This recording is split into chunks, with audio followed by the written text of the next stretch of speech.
Good morning. Happy to you from Spirit and Truth Sanctuary. Let's begin with our morning blessing. Spirit of Truth, we give thanks today for our connection in this time of togetherness, for our sameness as well as our contrast, and for the light we reflect to one another and see in one another. We give thanks to the holy that holds us and for the humanity that always brings us back to the holy. We ask that our happiness, our peace, and our joy now be woven into the fabric of the world around us, and that it serve as nourishment to feed the heart of the collective. In the name and nature of the Christ, amen, and so it is. Okay, so before we get to our quotes today, I need to tell you that I know last... We have a special guest. Guess what? I don't have class today. Good morning, Spirit and Truth. Love everybody. I brought some muffins. I was just about to say, my beautiful brother, when I arrived here, there was a little Tupperware of muffins, and he said, "Share with your friends." So I'm virtually sharing my muffins with you. Okay. So we're happy to have him here. He's walking through in his green shirt. So before we get to the quotes, as I was saying, I need to tell you that I know last week I promised you that today I would be teaching on a particular topic and that it would be a continuation or part 2 of Bishop Carlton Pearson's Mother's Day message called On Sacred Motherhood. But right up front, I'm going to tell you that teaching is still not quite ready. I actually picked out a particular part of his message that I wanted to talk about, and that is the topic of abortion, also known as a woman's right to choose what happens to and within her own body, because that's a subject that's being discussed and debated and argued about, again, right now in the public sphere. So as I said last week, it's a complex topic with deep and complicated emotions attached to it, no matter what your perspective is on it. And so before I present a teaching on it, I want to make sure that I have thoroughly researched it and adequately thought about it, and that I carefully word what I have to say, because it is such a sensitive issue. And I say that knowing full well that no matter what I say or how I say it, somebody is going to disagree. But I still want to make sure I am presenting my opinion on it as clearly as possible. And that's what it will be, my opinion from my perspective. Whatever I end up saying will be my responsibility to defend. I speak for no one else, not even my brother. He and I agree on issues about 90 to 95% of the time, but everyone's view on this topic in particular is a little different and deeply personal. So what I say is not to be taken as the official position of the ministry, which we really don't have official positions on very many things. The whole point of calling ourselves a spiritual community rather than a religious organization is based on that phrase that we repeat very often around here, that religion tells you what to think, but spirituality teaches you how to think, and that's what we always aim to do. And in that context, there is a lot of room left for personal interpretation on most all issues, which is intentional. But I really felt in my heart to speak about this topic and give whatever insight I have, and hopefully it will be ready next week. What I can tell you today that I couldn't tell you last week is my title. It's going to be The Power of Life and Death, a Spiritual Perspective on Abortion. Notice I said spiritual, not religious, not biblical. And even having the word abortion in the title is going to automatically make it controversial, but it is a topic that pretty much everyone deals with at some point, either personally or through someone they know and love. And it's one of those subjects that it's difficult to stay neutral about. Pretty much everyone has an opinion on it one way or another. So last week, the teaching was part of laying the foundation for that, for what will now be next week. And it was all about responsibility and what happens when we don't take personal responsibility for ourselves. Because as I said then, the whole issue of abortion really boils down to the question of whose responsibility is it to make the decision about the timing of bringing a child into the world.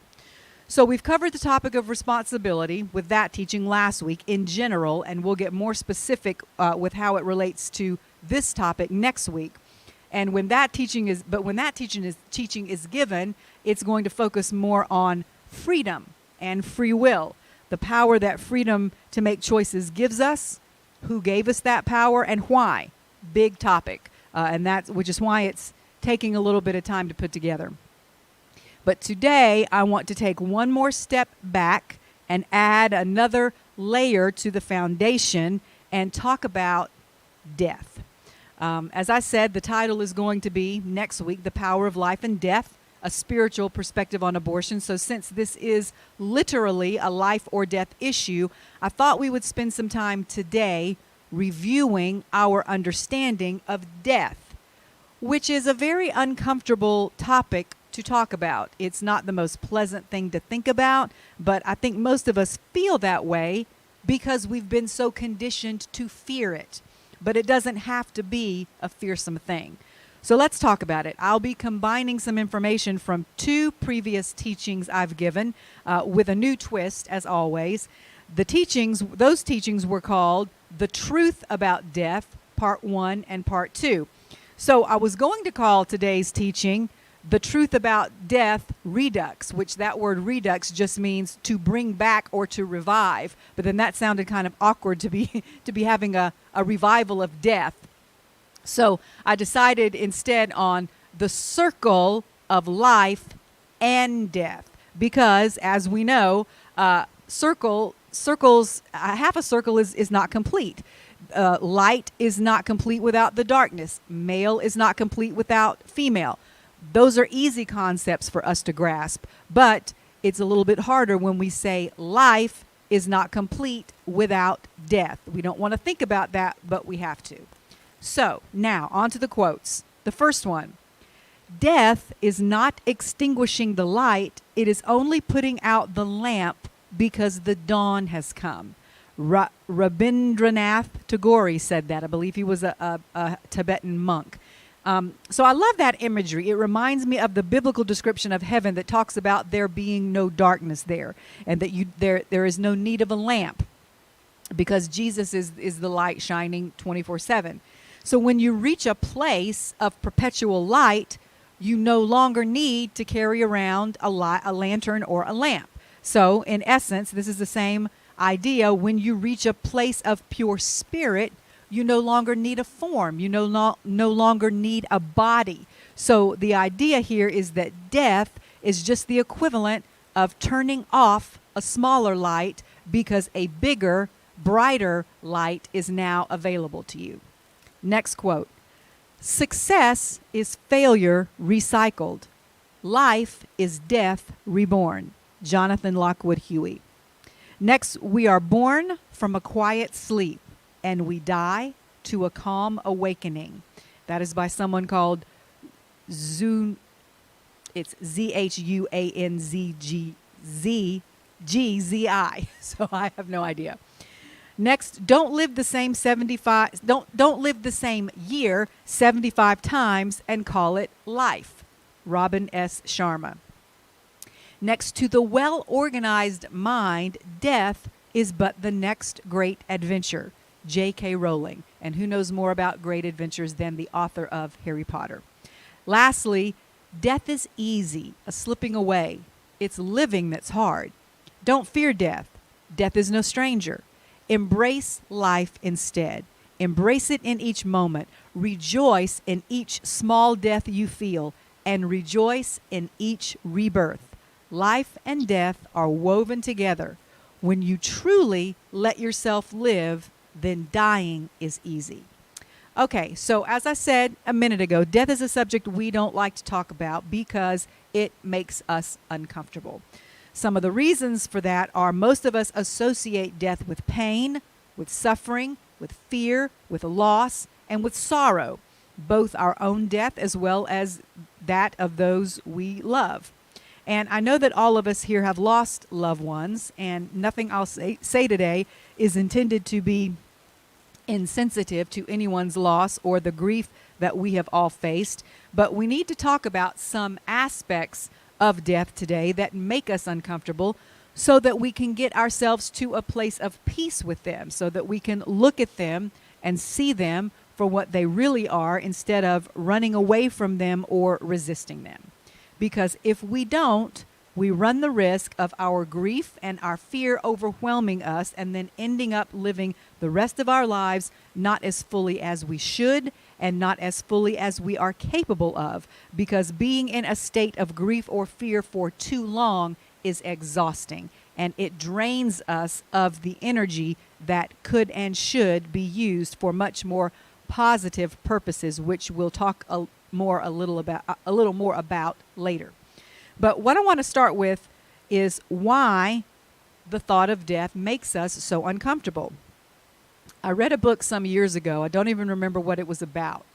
But I do remember that in the introduction, the author was trying to explain his perspective of why we are so uncomfortable with the topic of death. And according to him, it's because we, here in the 21st century, have become very removed from death in our daily lives. He talked about how earlier generations were much more accustomed to death because they saw it and had to deal with it close up and personal on a regular basis, whether it was through hunting and killing their own food, as everybody once did, or when many people lived on farms, when our culture was largely agrarian and the slaughter and or death of animals was very normal and regular.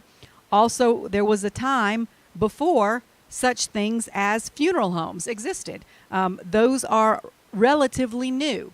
As recently as my grandparents' generation, when someone died, it was the family who prepared the body for burial, and the funerals were usually held in homes, or at least the body was kept in the home until it was time to go to the church for the funeral. Anything like a wake was done in the home with the body right there. In many cultures, there's a whole process for a certain number of days, and different members of the family or friends are tasked with what they call sitting up with the dead. I don't remember this because I was too young, but my mom and dad tell a story of a member of our family when I was really young down in South Georgia passed away, and we went down and the body was there in the home, and my cousin Dana and I were actually underneath the casket playing, and we almost knocked it over. So I'm 57, and it's been in my lifetime that people still practice that, especially out in the country. So, but today, if someone dies at home, the first thing people do is call either 911 or a funeral home, and either an ambulance or a hearse comes, picks up the body, and then they deal with it from that point on out. The family no longer has first-hand experience with it. It's all become very sanitized and detached from our everyday experience. Also, we now have institutions called hospices, where people go when they know they are about to die, and there are nurses and doctors who actually specialize in what is known as end-of-life care. A generation or two ago, there was no such thing. A generation or two ago, especially in more rural areas, everyone didn't have ready access even to a hospital. So people's final days were lived out at home, being cared for by their families who had no other choice but to deal with them themselves. And I'm not saying it's wrong to do things the way that we do them now. I'm very grateful for hospitals and places like hospices, as well as funeral homes and the people who run them. But I'm just making the point, like the author of the book that I was reading was making, that that's one big reason we are now so uncomfortable with death, because we have removed ourselves from the experience to the degree that it has become unfamiliar to us, and unfamiliar things always make us feel uncomfortable. It's something that we now leave to the experts. Okay, just like the animals that are killed for our food. Today, we just go to the grocery store and buy a package of chicken or ground beef, or we go to a restaurant and order a steak or some fish, and we have absolutely no connection with how that animal, who was once a living creature, made its way there to become our meal. And we don't have to think about it unless we want to. That's just the nature of things now. But the truth, whether we want to look at it or not, is that death is just as much a part of the life cycle as birth is. But we really only celebrate one of them. And so I find that intensely intriguing. What does that say about us and what we believe? We understand, on a mental level at least, that life and death are not opposites. Life is eternal. It has no opposite. Death is the opposite of birth. But as I just said, we only really celebrate one of those events. We call funerals celebrations of life, and some of them are, but many of them are not. People talk about being present in the room for the birth of a baby as a happy and even a holy or sacred event.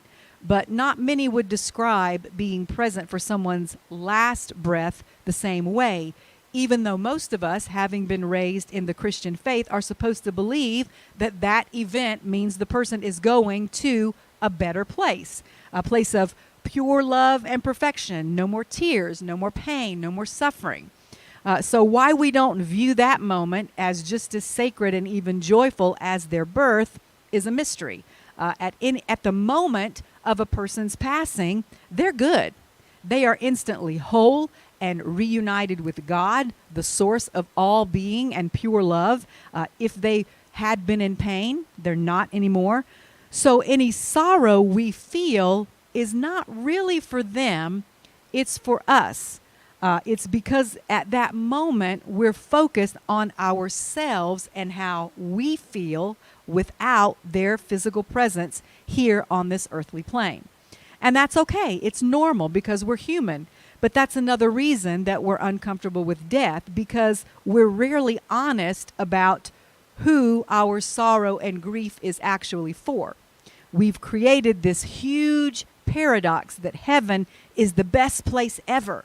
But in order to get there, you've got to die. And nobody wants to do that. And nobody wants anybody they know or love to do that. So everybody wants to go to heaven. Nobody wants to die. It's a little bit bipolar. In thinking about that paradox, I came to a few conclusions. And granted, when you hear these, some of them are based on traditional Judeo-Christian thinking. So there are really, though, only 4 possibilities for why death is such a feared and negative event in our society. When we fear or dread death, one of the following statements must be true. Number 1, we don't really love Jesus / God / Spirit and want to be with him or in the presence of Spirit as much as we say we do. Number 2, we don't believe heaven.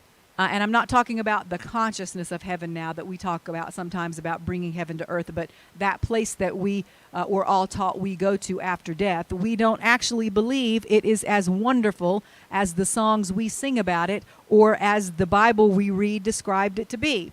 My dad used to joke about the fact that his dad, my grandfather, my granddaddy Paulk, used to say regularly as a part of his sermons that when he died and went to heaven, he was going to sit down beside the river of life or something he called it and hold Addie Mae, his wife, his sweetheart, hold her hand for 1,000 years. And Daddy would always say, I'm not sure there's anybody who I want to hold their hand for 1,000 years. And then my mom was always very excited about, we're just going to have praise and worship in front of the throne of God forever and ever. And again, Dad would say, I've been in church enough in my life. I don't think I want to spend forever in praise and worship. So that's kind of funny. But the problem is our human finite minds cannot really comprehend the whole concept of what it will be like, or as we just talked about, the images we've been given of that place are not really what we want to spend eternity doing. All right, so either we don't really love Jesus and want to be there as much as we say we do, or we don't believe. Okay, so that was number one. So number two, we don't believe heaven. No, that was number two. We don't believe it is as wonderful as we have been told it is, or it's not our idea of what wonderful is. Number three, the third reason that we might be afraid or afraid of death, or why death makes us uncomfortable, we don't believe heaven exists at all, or we still believe hell exists, and we believe that's where we're going to go. That's what we're going to end up. That is a big cause for why a lot of people fear death. Again, but that's only another conditioned belief that there is a place of eternal punishment where God will send you if you don't behave. Okay, and lastly, this is the last reason why we might fear death or be uncomfortable with it, is that death isn't as bad as we have imagined. And it is my personal opinion that that last one is the most true, and that if we really understood what death is, we wouldn't be so afraid of it. Now, I don't claim to be an expert on death, but what I do know is that nobody is going to escape it. It comes to us all, and none of us knows exactly when that moment will be. So the best thing we can do is just live our lives to the fullest, the best way we know how, until that moment comes. And the worst thing we can do is spend our time dreading it and being afraid of it. That is a total waste of our time and energy. I want to read now a few excerpts from a piece by a woman named Madison Taylor called "Looking at What We Don't Want to See." And the subject of death is one of those things. She says, "It is one of life's greatest paradoxes that the things we don't want to look at in ourselves are the very things we need to look at. For example," I'm adding this, "our fear of death or our general feelings about death. These are the things we need to look at in order to know ourselves better and to become more fully who we are. These feelings come in many forms, whatever shape they come in, and no matter how scary they seem. These messages bring the information we need in order to grow." Okay, which is the whole point of being here on earth, right? Our soul comes here to learn lessons and to grow. "Within the parts of ourselves that we don't want to look at, there are emotions that need to be felt. Unfelt emotions are stuck energy. And when we leave emotions unprocessed, we deprive ourselves of access to that energy." All right, let's talk about that for a minute. We've talked before about seeing ourselves, especially in the emotional sense, our emotional bodies, as open channels that the various emotions we have flow through. We don't get to decide what emotions rise up within us, but we do get to decide what we do with them once they're there. If anger comes up, we get to decide, are we going to let that anger cause us to lash out at someone else in a hurtful way? Or are we going to decide to release that anger in a healthier way and channel it into a physical activity like exercise? A lot of people do kickboxing for this specific reason, or they hit a punching bag, or if a formal punching bag is not available, they punch pillows. So are you going to deal with it like that? Are you going to release it either in a healthy or an unhealthy way?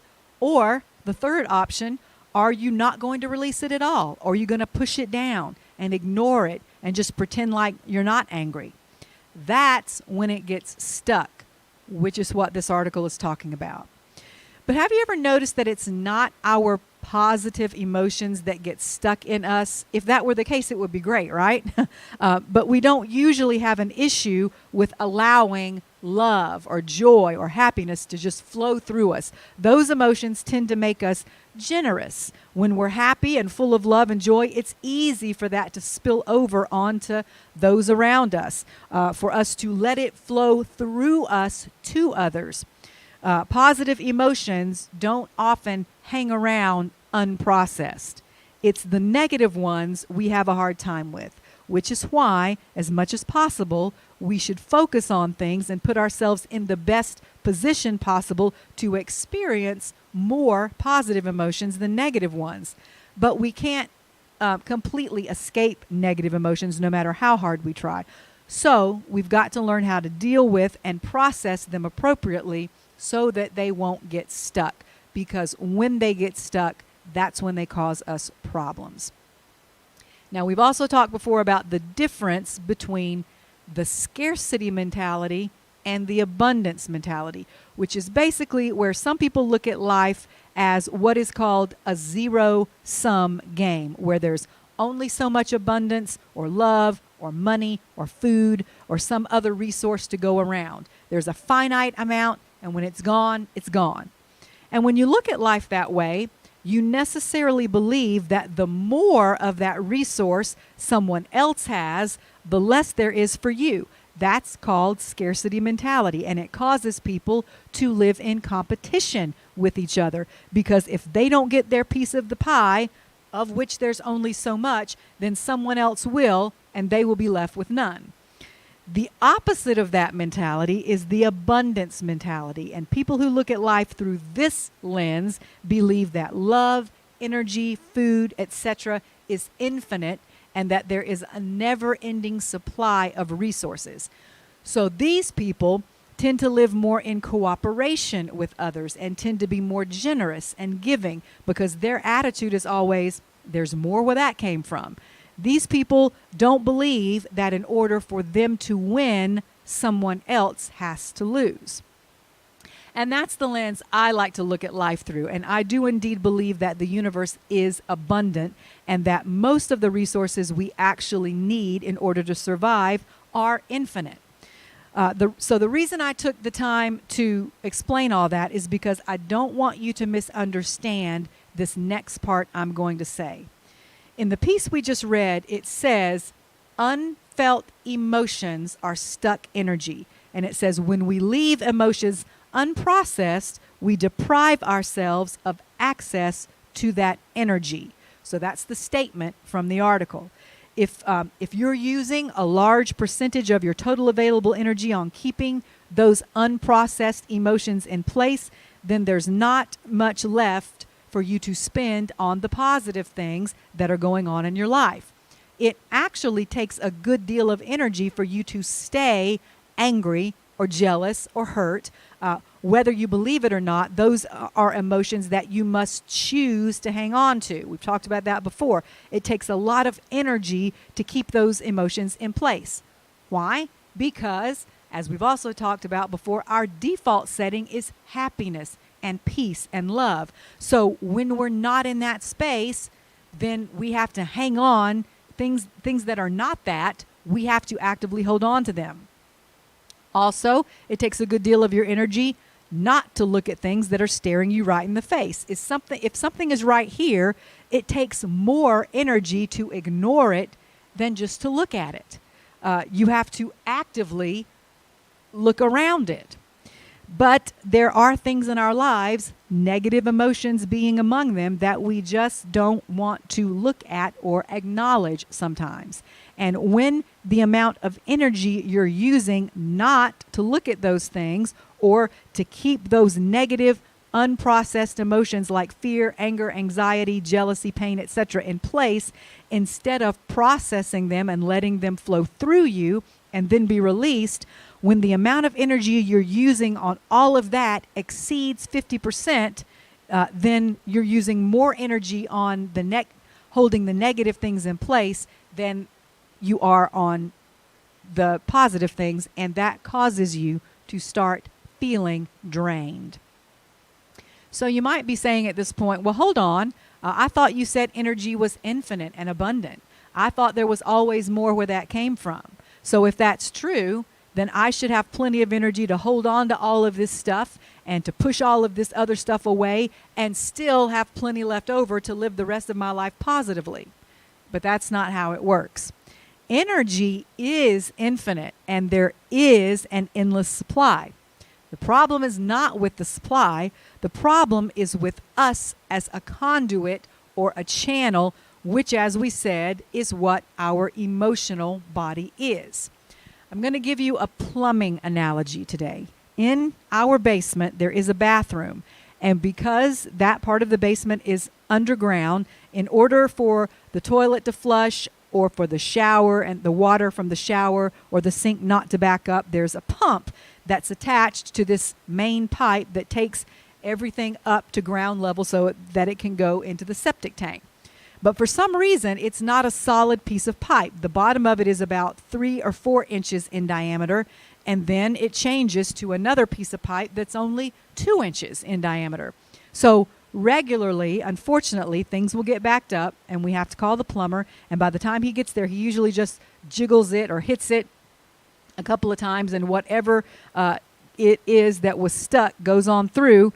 Even though my husband and son have done the same thing a couple of times, of course it only goes through when he comes and we have to pay him a service call. So the problem is where that pipe gets smaller. That's where things always get stuck. And to solve the problem permanently, we're going to have to replace it at some point with a bigger size that matches the rest of it. So think of your emotional self as a conduit, a place that things flow through, just like that pipe in my basement. As long as it stays open and clear and everything is flowing through smoothly, then life is good. But if you have allowed yourself to stay small in any area, if you have failed to grow up and mature in a particular aspect of your life, causing that part of your conduit to be smaller or less developed than it should be, then that's where it's easy for things like negative emotions to get stuck.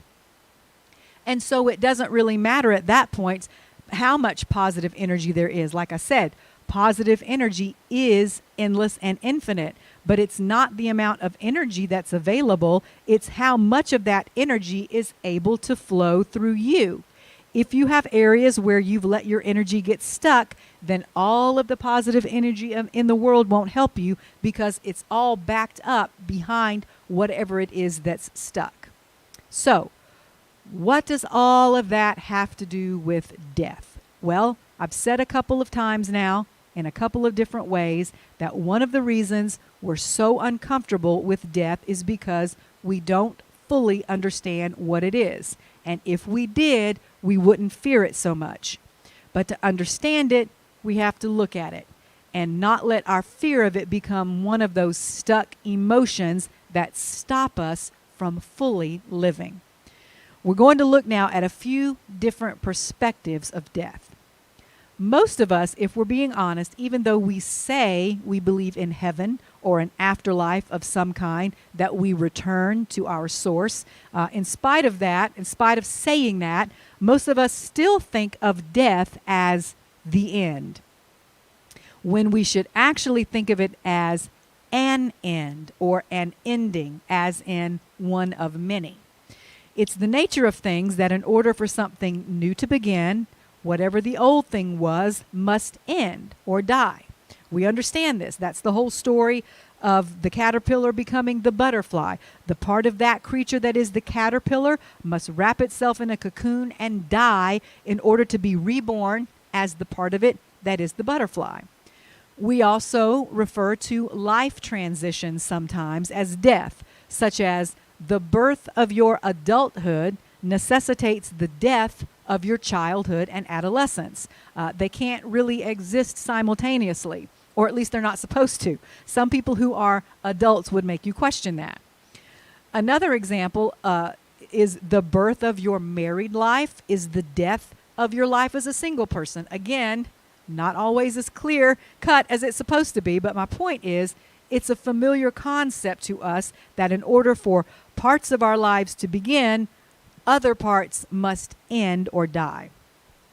And thinking of it in this way, we could say that we all go through many deaths throughout the course of our life. One of my favorite quotes talks about this. It says, like people, stars are born, they grow old, and they die. For a star to be born, there is one thing that must happen. A gaseous nebula must collapse. So collapse. This is not your destruction. This is your birth. And so speaking of birth, one more example, the birth of a baby even involves death, its own death. The minute it is born into this world, its life as it knew it in its mother's womb dies. It's over. Deep down, we know these things, and yet we remain stuck in our linear thinking that birth is the beginning and that death is the end, rather than looking at it as the life cycle, which, as we know, includes death as a part of it. But new life always comes from or is born out of death. We know this, but we so often forget it in that moment when we are faced with the thought of our own death or of the deaths of those we love.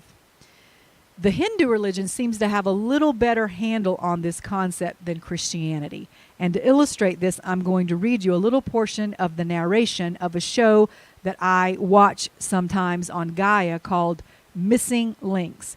So this is from the narration. It says, the CERN, C-E-R-N, laboratory in Switzerland, maintained through the cooperation of 22 nations, is dedicated to figuring out what the universe is made of and what happened in the first seconds of creation, also known as the Big Bang.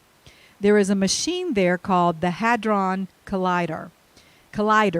Interestingly, science, religion, and philosophy sometimes overlap, and this is how they do so at the CERN laboratory. In the Hindu tradition, there are three creator deities who roughly equate to the Christian Trinity of God the Father, God the Son, or Jesus, and God the Holy Spirit. They are Brahma, the creator, Vishnu, the maintainer, and Shiva, the destroyer. This is the part that we'll talk about next week, that sometimes destruction is a sacred act. Even though Shiva is typically described as the destroyer, a deeper study reveals that the meaning of Shiva is actually closer to the word transformer or regenerator. And this is the whole purpose of the Hadron Collider, this idea that a particle must be destroyed before it can be reborn, reformed, or regenerated into something new. So Shiva doesn't represent destruction in the sense that everything is just gone, but that what once was present is destroyed to reveal something deeper. At the CERN facility, the country of India donated a statue of Shiva to symbolize what it is that's happening through these experiments. Wow. So how interesting is that the government of the country of India recognizes this connection between what the scientific world is trying to find out and their deity, Shiva, who represents transformation and destruction, but only in the sense that destruction leads to rebirth. So as you know, Hindus believe in reincarnation, so their view of life has always been circular or cyclical rather than linear.